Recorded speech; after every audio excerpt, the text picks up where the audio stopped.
Welcome, everyone, and thank you for joining me. This is Marilyn, and today we're going to talk about Toni Braxton.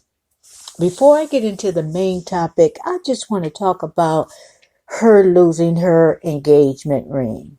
Come on now, how many of you guys put your expensive jewelry in a suitcase to board on the plane, knowing that luggage gets lost all the time? And why was her engagement ring not on her finger? I like Toni Braxton, but something's up with this story. I'm just wondering if she went to the pawn shop. I don't know. I'm not saying. That's just my opinion. And I'm just wondering if she went to the pawn shop, because that story don't sound right. Now, you know she's engaged to Birdman, and his first name is Brian. She's engaged to him. And I know they're both busy and they haven't gotten married yet. So, she talked about that on the Wendy Williams show. But it just seemed kind of suspect to me that, and she doesn't even look that upset. This $1 million ring, supposedly. She doesn't seem that upset. It's like, okay, Birdman, I'll buy me another one, But it's like, I would be, $1 million for a ring. I don't care who you are. You should be, even if you're a millionaire, you should be a little bit more set than what she appears to be. But, I don't know. So, it just seems like a matter of fact, the way she discusses it. But anyway, let's get to her discussions on the Red Table Talk with Jada Pinkett Smith. Now, she mentioned the ring and being engaged and all that, but she mentions her issues and what led to the divorce from keri-lewis, and he was in the singing group Mint Condition. She feels like, according to the article, she feels like they would still be together if she had not had lupus. And lupus, she had to cancel shows because of that illness, which, she didn't get paid, and the issue of the divorce was mainly finances, according to Toni. Now, my thing is, what was wrong with him? Why couldn't he? He was in a singing group. Couldn't they revive that group? Or couldn't he try to make a album, or, to help support? Or couldn't he go out and do some shows? Why was everything dependent on her? I know he was involved in the business because I think, he at one point he was her manager. But since she couldn't do the shows, why didn't he get out there at clubs or whatever, or even the opening act for another act to, to help along with the finances? So I understand that. And since finances was such a big thing with them, after they got divorced, she had to pay alimony. Now, I'm from the old school, and I know some of you guys are not going to like this, but I'm not with a woman paying a man alimony. I'm not with that. I'm just not with it. I'm old school to the core. That, to me, makes the man look trifling.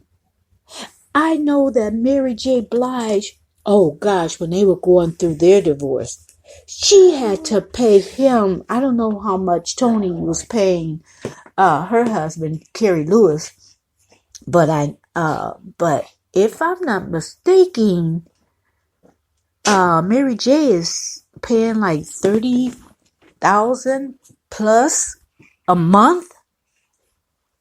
And that's about that. See, that goes to see how some men, and I know women do it but I'm talking about women right now.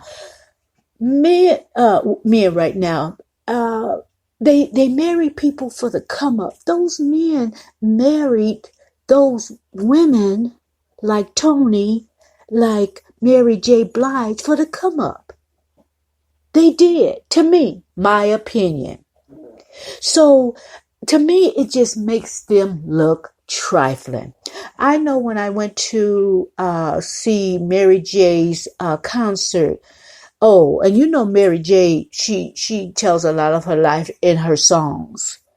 Well, she did the same about her going through her divorce and, and how things were, progressing or not progressing. I remember one particular song, and you guys are going to know that she says there's a special place in hell for you. And she's talking about her ex-husband. Well, the same thing with Keri. I know they had more of didn't have the kind of divorce that Mary J. Blige had, because they co-parent and they even dated after the divorce. I think Toni said they dated almost 2 years after the divorce, kind to see if they could work things out, which, didn't happen. And he would come over to Toni's house and stay there until the kids went to sleep. And then when they went to sleep, he would leave, and then he would come back before they got up and get them ready for school. So I think, their divorce was a little bit more, it wasn't like Mary J's. And a lot of people, they worked things out according to the, according to what the kids needed, and they co-parent very nicely. So, anyway, and they were married, they were married 12 years. Mary J, she was married for a while too, but, they just seemed like they were just more friends. I think they decided that they could keep the friendship, and that would be good for the kids. So it worked out, a little bit better. So anyway, that's what I have for Mary J. Mary J. I talked about her more than I did Toni, didn't I? But anyway, that's what I have with Toni Braxton, and I will leave the article in the description so you can read it in its entirety. And that's what I have. Now, tell me what you think about her losing her losing her rings, and what you think about that situation, because I'm not buying it, Toni. I'm not buying it. And then what do you think about women paying men alimony? They're not sick. They're not disabled. Nothing. In fact, Toni's the one that's sick. Toni needs to kick back and rest a little bit, and she should be getting money from her ex, keri-lewis. So anyway, tell me what you think about that. And I'm going to end it right now, and I will talk to you later. And if you have not subscribed, please do so now and click that notification bell. And everyone, have a good evening. Thank you for joining me. I'll see you later. Good night.